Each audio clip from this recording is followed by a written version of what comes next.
You are now listening to Chakras and Shotguns.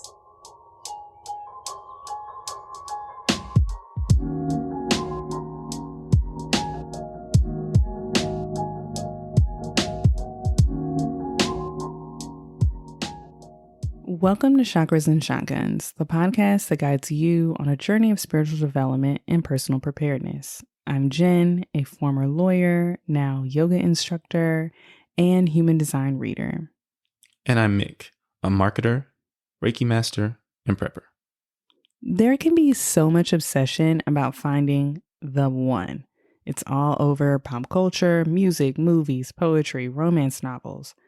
But is true love written in the stars? In today's episode, we're digging into soulmates and twin flames and if it really is meant to be. But before we get into that, we want to remind you guys to make sure you're on our mailing list.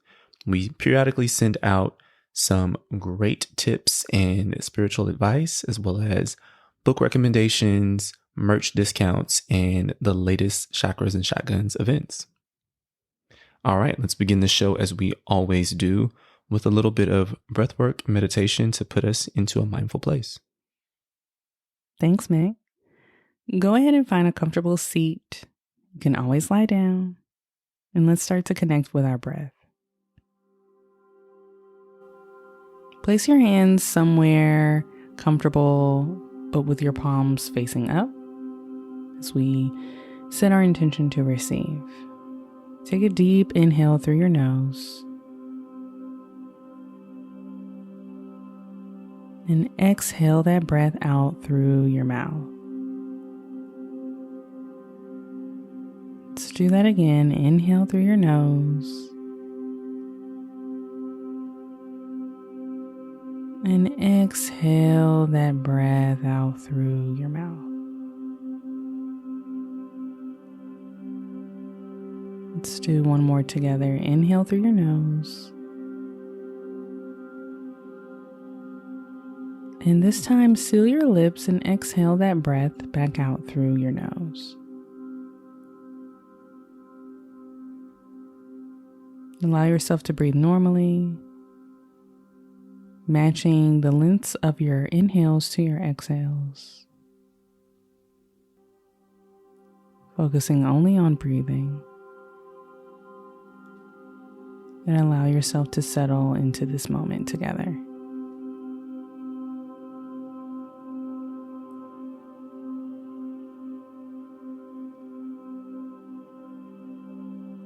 Today we're going to do a little bit of quantum jumping. Allow yourself to conjure, summon, experience the emotion of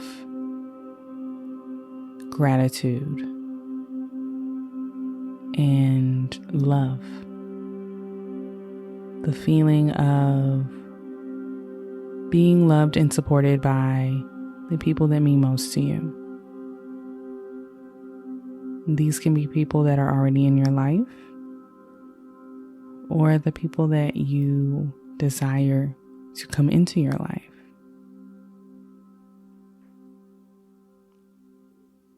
How do you feel when you are in this person or these persons' presence? Do you feel seen? Do you feel safe? Do you feel grateful?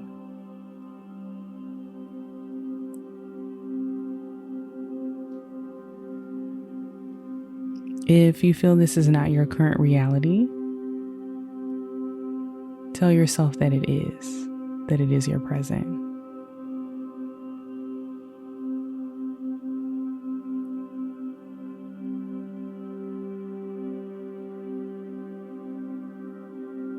Allow yourself to honor these emotions. I'm so grateful that I have this partner in my life. I'm so grateful that I have these friends that support me. I'm so grateful that I have family that loves me unconditionally. Allow yourself to think of statements like those in the present tense And allow yourself to feel the gratitude and the love around those statements.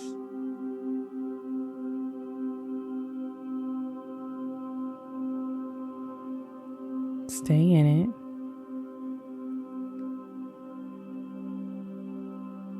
it. Take one more deep inhale through your nose.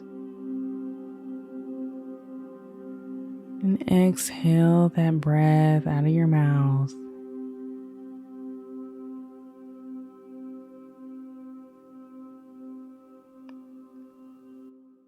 Slowly allow yourself to come back into the room.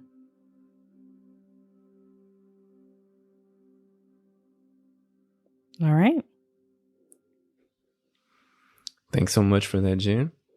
Yeah, trying to call in all the boos and the support systems and the team, and hey, it's right on theme. So let's get into the main topic. It's starting to get a little colder. We're heading into quote unquote cuffing season. Mm-hmm. If you've been living under a rock and don't know what cuffing season is, it's basically that time of year when the temperatures drop. People want to get closer, snuggle up, nest a little bit. Hot girl summer's over. Maybe it's time to get a boo. So let's talk a little bit about, getting a boo in kind of more of a spiritual sense. Yeah. All over social media, I'm sure folks have seen these ideas around soulmates and twin flames popping up, right?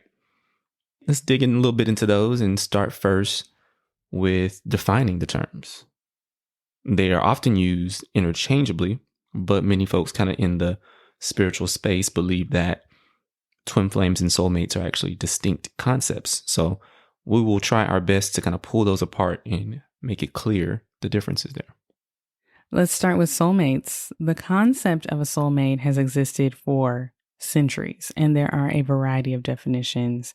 I think we're all familiar with like, oh my gosh, she's my soulmate. She's my soulmate. Mm-hmm. Romeo and Juliet, the star-crossed lovers. Oh, Lord. Them Disney children. Anywho, commonly, soulmates are described as individuals who share a deep, meaningful connection with one another. And this connection can be both romantic or platonic, which I think challenges the notion of soulmates a little bit, because I think, at least in Western culture, it's always about romance. Gotta roll my R on that one. Other definitions include language like two people who have an unbreakable connection that transcends time, space, and other physical limitations. Does that mean it transcends like one person being ugly? I'm just kidding. Anyways, they understand each other on a deep level and have an almost psychic connection. This is a little bit of an aside, but as you were kind of like laying out that definition, and specifically on the platonic piece, right? Mm-hmm. Like, I feel like it's very common for women to say like their besties are soulmates, but I don't ever hear no dude say that about like they homeboy, like toxic masculinity. I was just like, are we ever going to get to a place where another man can say another man is his soulmate and not mean it like in a sexual way? A heterosexual man? Two heterosexual, or yeah, I guess it could be. You know what? I believe the children are the future. I don't think a millennial man is going to say that. Probably not. A Generation A? Our kids? Okay. Yeah. Maybe. Okay. We'll see. Anyway, back to the topic. It just was in my mind as you were laying out that definition. So, back to soulmates and their definitions. Some New Age spiritual beliefs suggest that each person actually has multiple soulmates, and they can come into our lives to teach us important lessons. We also see in Hinduism and Buddhism that soulmates are attached to ideas around karmic cycles. And that belief is that these relationships are the results of past life connections and are meant to help us learn lessons in this lifetime. So it's like all connected, past lives, who you with. Pulling from kind of like the non-religious content or non-spiritual content even, there is a marital psychologist named Dr. Michael Tobin. And so he has spoken and written articles and stuff, and he defines a soulmate as an individual who has a lasting impact on your life.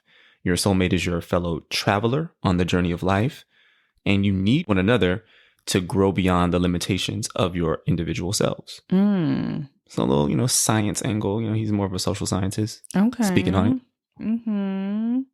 It's definitely giving everybody's in your life for a reason or a season. Isn't that what Black folks say, like when you fall out with your friend or whatever? Baby, everybody in your life for a reason or a season. Mm-hmm. I do like that some definitions are polyamorous friendly, very inclusive, right? Fair. It's not the end all be all. I have one soulmate. Yeah. Mm-hmm. And that's it, which I think can get very tricky. Even if it's like in a romantic situation and maybe something happens or like somebody dies and then it's like, well, that was my soulmate. Exactly. And then like someone else can't ever match up. Yeah. Yeah. And I also really like that it challenges like this whole belief that we think about when we think about partnering with people to enhance our life, it tends to be in a romantic context. And I feel like in 2023, I'm seeing more of like chosen family and people really being selective about the community that they create and, finding these really deep connections. Like we've seen, I think more and more women are partnering in a platonic way to raise their children together. And so like we're seeing these different types of like what community means to you and like what that deep soul connection really means. The way these groceries going up, I mean, single mama by herself, it makes sense to partner up with another. Baby, the rent is too damn high. It's too damn high. So that's soulmates. What about twin flames? Twin flames are believed to be two halves of the same soul. That sounds very like tragically romantic. It's giving emo. That's what it's giving. It's giving My Chemical Romance. I don't know nothing about that. Look, if you know, you know. If you know about Helena, drop me a DM, okay? They're often referred to as mirrors of each other, twin flames, not My Chemical Romance.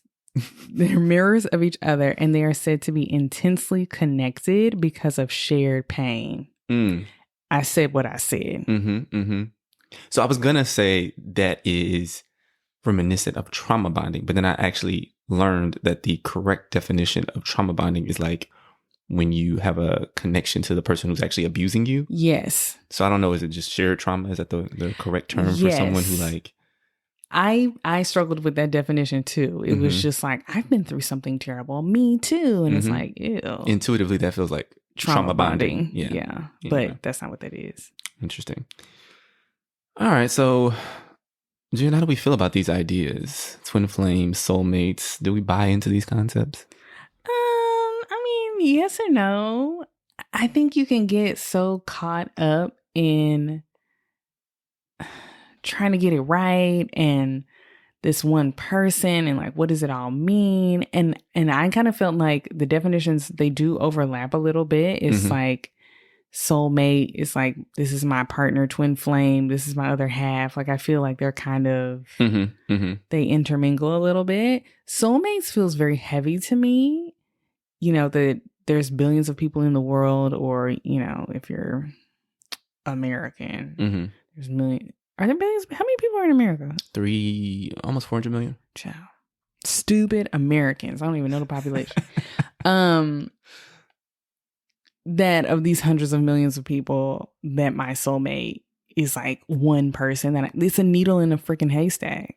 So I used to think that, right? But then as we've like learned more about like soul contracts and like this idea that like we're all like kind of hanging out as souls and we're like, I'm gonna jump out and into this like family, you know what I'm saying? Like I could see conceptually I could see souls like hanging out in the other world and being like, all right, so I'm gonna go down and we're gonna meet up at this time. So like I don't know if it's as much of a needle in the haystack. Is my point. I know. I think when you get the bigger picture of like how this all plays out, or at least what we believe, then yes, it doesn't seem so hard. But I can, and this is probably, I've been in a lot of human design lately. This might be like my open head or whatever that overthinks things.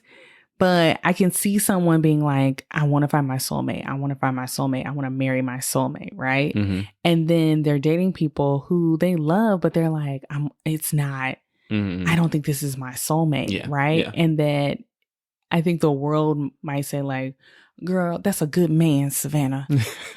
and that they're missing out on a perfectly good relationship. But then it's like, should you settle?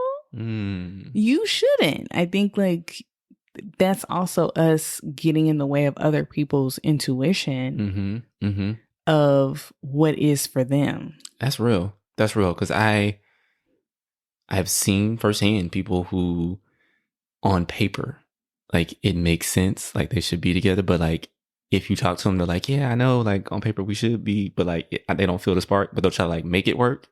I think they try to convince themselves. Yes. Because of other people telling them, or like from what society says on paper their mate should be. Yes. Oh my gosh, they're perfect for you. Yeah. Mm-hmm. Yeah. Mm-hmm.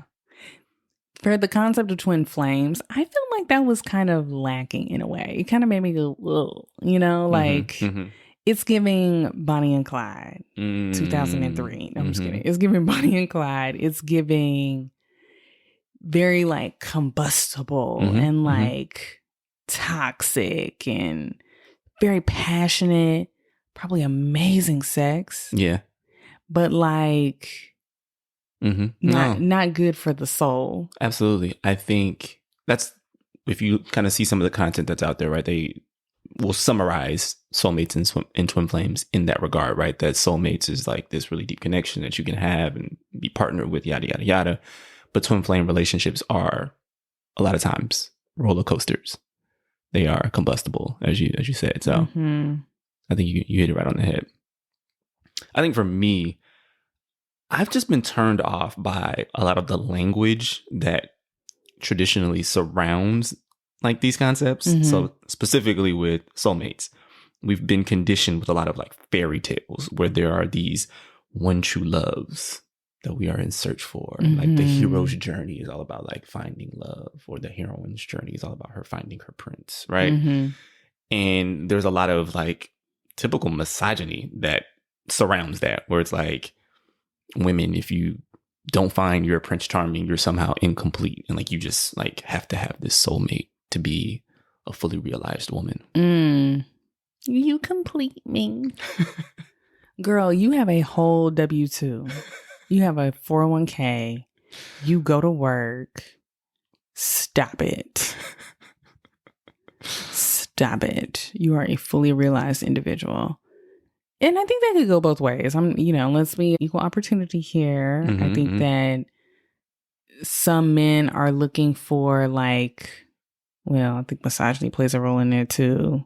They're kind of looking for like this weird, what do they call it? It's like the Madonna whore complex. You know, lady in the streets, freak in the sheets, but they like want them to be like virginal, but passionate and mothering and this, that can also be weird. Yeah. I hope for the future generations that we're coming out of that in terms of how we speak to men about what to look for in their partners. And I mean, look, I was definitely victim to at least some of that, right? Like I remember, older men telling me what to look for in a woman, and like it was very much in line with what you're talking about, right? And so it's just like, when are we going to get past that? So anyway, to summarize, I do think there is some truth to the concept of soulmates, but I think we have to learn how to decondition some of these like unhealthy expectations that we have learned and we see play out on reality TV, right? So, are we soulmates? Now, I knew you were going to ask me that. And I was like, she's going to put me on the spot and ask me this. But I'm prepared. So the short answer, I think it's yes. But the longer answer is that, even though I think we are soulmates, it's not like it's always easy for us as soulmates to be together, right? And it's not, I think people think, oh, if I find my soulmate, everything's just going to fall into place, right? Like it's just going to be happily ever after. That's what we were told by Walt Disney, right? And it's not always like that, right? And I think that, you and I, we have had to put a lot of work in. And yeah, it hasn't been effortless. No, it has not. It has not. But thank you for saying we're soulmates. Love that. Hearts, hearts, hearts, kisses, kisses. But no, it's not effortless, because being destined to be with each other does not mean that you're always going to align. We have different family dynamics. We have different views on things. I like to put towels in the washing machine, and that drives me crazy. And those are things that we have to navigate in life. We have to figure out how to parent together. Let's clarify that real quick, because you said put towels in the washing machine. Of course, the towels should be in the washing machine. They need to be washed. What I don't like is when you just put dirty towels in the washing machine and you don't actually turn the washing machine on. They just like rest in there. Where else am I supposed to put wet towels? I don't have to do them immediately. When I'm ready to do a load of laundry, I then have to wash what's in the washing machine before I can actually do the load I want to do. But where do you put the wet towels? In a hamper, a laundry bag. Why would you do that? They're going to get moldy. Okay, well, let them hang up and dry until they're not wet anymore. See, it's not effortless, guys. It's not effortless. Anyway. But that feeling of deep connection, and then seeing how our lives and how our spiritual journeys have unfolded over the last few years, like there have been multiple times, definitely since the pandemic, where I was like, I'm so glad that we're together, because there are very, very deep things that have happened with both of us that we were able to evolve with each other. And it just kind of felt like, even like how we got together the second time, we'll have to tell that story one day, was very like, what is happening? What is going on? How did this happen? And yeah, so yes, we're soulmates. You my boo for life or whatever. But still got to put in the work. Yes. All right, so let's talk a little bit about some of the signs that you may have found your soulmate or maybe your twin flame. So, you can Google this and there's probably a list of 100 different signs. Some are hella basic, like you respect each other and you want to be around each other. And it's like, all right, well, that could just be your boo for the cuffing season. Like they don't necessarily need to be your soulmate. Why is that not the bare fucking minimum? Respect? That literally was on the list. Want to be around each other? So I combed through a few, and I wanted to share a few that kind of resonated with me that I think could be signs that you have found that person or one of those people being poly-friendly. First, they give you a sense of calm, right? Mm-hmm. For me, that was true when it came to Jen. Like, you talk about like be his peace. Oh God. Where's my peace? And I'm not his peace. We talking about them towels. I mean, it's peace 80% of the time. 80? Damn. I mean, I got some others on the list. A B minus? Sheesh. That's better than most. So anyway, that was for me. Jen was like very calming energy for me in terms of like how it matched my energy. I was able to find a level of peace being in her presence, going out on dates with her, like talking to her on the phone, yada, yada, yada, right? Next, you can be yourself with that person. Mm-hmm. And I do feel like I can like show, I'm a Gemini, right? So I got all these different personalities and whatnot. I can show my full range of self. Selves. They're all part of me. Like I can show my full range with Jen and feel accepted in that energy. Mm-hmm. Mm-hmm. Next, you feel one another's pain. And I do think both of us have a high degree of empathy for the other person. We can really understand each other in a way that is deeper than kind of surface level. And I think we can a lot of times relate to the pain that the other one is feeling. Mm. Sometimes you feel like you can read their mind. And this one is a little bit freaky. because it's been happening more and more and more. I feel like, and not freaky like that.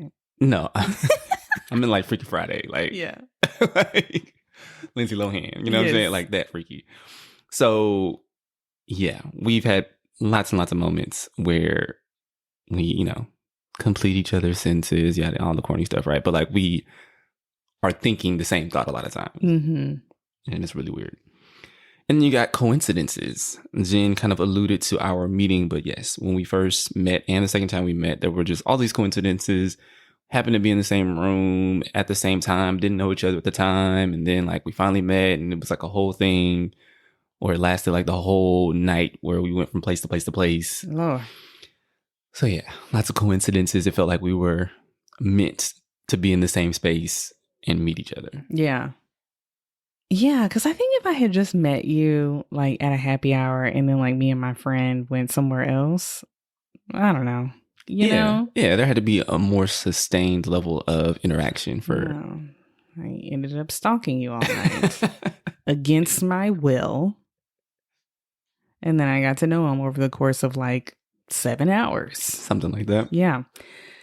A lot of the things though on that list sound like emotional maturity and the ability to be vulnerable and having empathy and not being a sociopath. And that makes me kind of sad.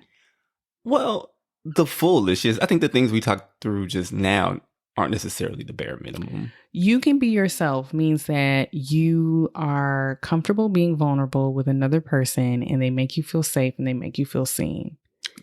That is not everybody though. Like I know, but like that means that person has enough empathy to like see you. Or conversely, I would argue that their energy is one that is compatible with your energy to allow you to open up and be vulnerable. Because I'm not going to just be myself with any random stranger, right? Like okay. I have to be in a space to make me feel comfortable presenting my full self. So maybe we're talking about off the rip, like when you first meet them, you feel comfortable being vulnerable. Okay, I'm talking about like if you're in a relationship with a person and you don't think you can be yourself. No, this is like first date, second date energy. Okay. Because I was like, if you're in a full-blown relationship with someone and you don't feel comfortable being yourself and you don't feel safe and you don't feel seen, they may have limited empathy and they may not be emotionally mature. But anyways, no matter what, you can do the checklist and be like, oh yeah, she did do that. Oh yeah. But like really what really matters, but we always come back to on this show is encouraging everyone to develop their own intuition, your own sense of knowing.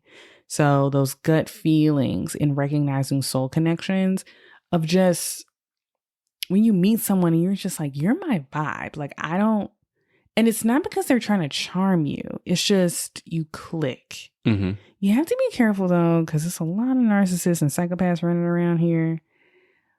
So, just be careful if somebody a little too slick, a little too shiny, a little too up in your business, a little too up in your face. But when you meet someone, you're just like, yes. It's just something that it's hard to really describe it, but you're just like, I fucks with you. Like, It's just like immediate. And then sometimes there's people, and in the inverse too, where it's just like, ugh, like there's something about you that I'm not quite feeling.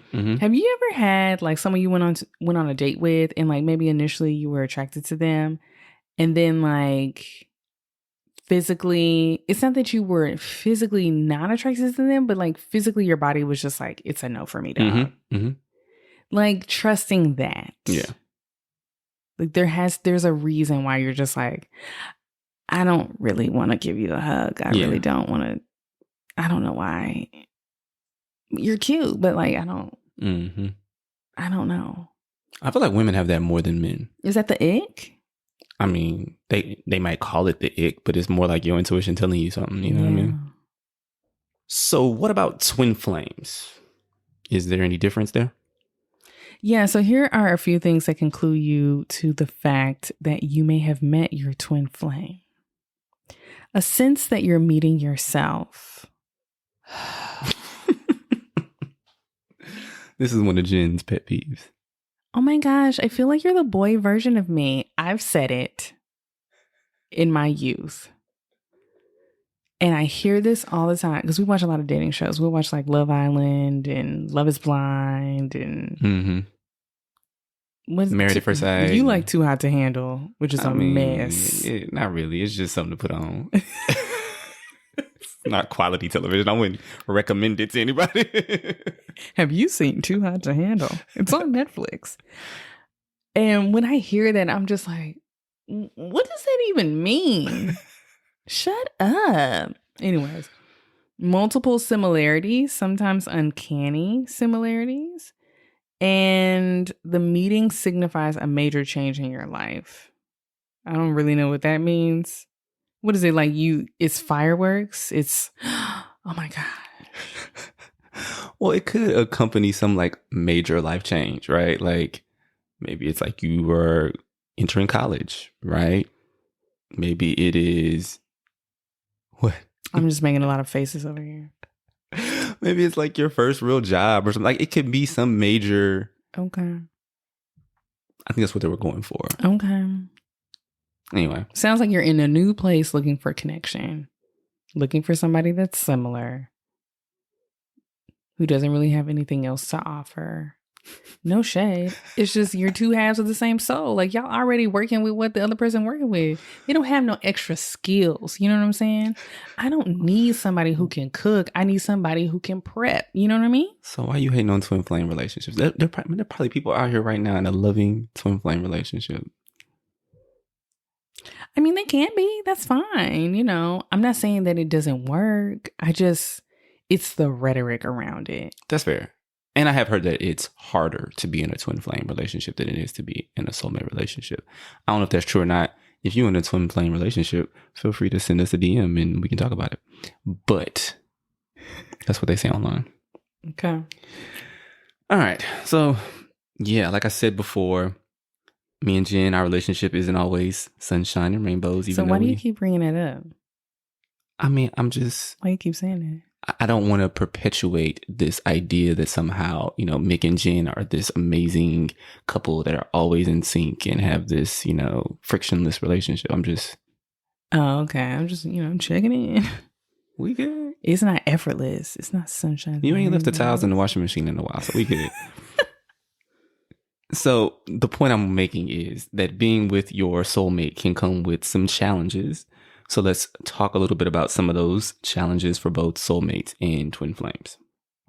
For soulmates, there can be really high expectations. So, the gravitas of the one and placing these very high expectations on your partner, you can have unrealistic demands and pressure to be everything for each other or to always be perfect for the other person. And then you end up not really showing your true self because you don't want to mess up this like once in a lifetime experience. And that can also come with some intense emotions. So soulmate relationships can be very emotionally charged and very passionate, a lot of intensity, which can lead to conflicts and disagreements. That's why emotional maturity, conflict resolution skills, couples therapy, those things are very important. Balancing independence and togetherness can be an issue as well. You want to be up under each other, but you also want to be in your own space. And so you're trying to find the right balance between maintaining who you are as an individual and nurturing the relationship. Ooh, that sounds like us. Yeah. Definitely when we first got married. Yeah. All right. So for twin flames, intense turbulence. I talked about this a little bit earlier. The roller coaster that can happen. These types of relationships are often described as intense, tumultuous. There is lots of passion and connection that can lead to these really extreme highs and lows, which can be really emotionally draining and, can challenge the stability of the relationship. Then you have this mirror effect. We talked about, twin flames can also be referred to as mirrors, right? And so this effect where you're mirroring each other's insecurities, fears, unresolved issues, it can be incredibly, incredibly emotionally taxing.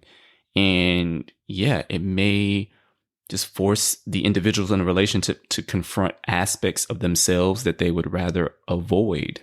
Sounds a lot like shadow work to me. Yeah, because it's like if I have trust issues and you're mirroring that and you have trust issues, guess what we don't have? Trust. Then you got this idea of a mission or higher purpose. So there's a lot of folks who think that twin flame relationships have a higher spiritual purpose or mission. This can create pressure and expectations related to fulfilling that mission, which, may or may not align with personal goals and aspirations. I wonder how that comes to fruition, what that looks like. It's higher purpose. Yeah. That makes me think of the story. I've been meaning to put this story on TikTok. But okay. There was a man at church one day when I was still single. He was much older than I was. He was in his 60s. He came up to me and told me that God told him to take me to the China buffet for lunch. And that he was very rich and that he sold things and that I was missing out when I started to laugh. But he could have been my twin flame. He could have been the boy version of me. And, we might have had a higher purpose to fill. Excuse me. At the China buffet, y'all might have had a higher purpose next to the egg rolls and the fried rice. Okay. On that note, I think we can wrap up this episode of Chakras and Shotguns. Yes, I think we shall. One more quick reminder to sign up for our mailing list. The link is in the episode description. You don't want to miss out on all the goodies and the news. So go ahead and do that. And finally, if you're loving the show, please subscribe and give us 5 stars wherever you listen. Namaste.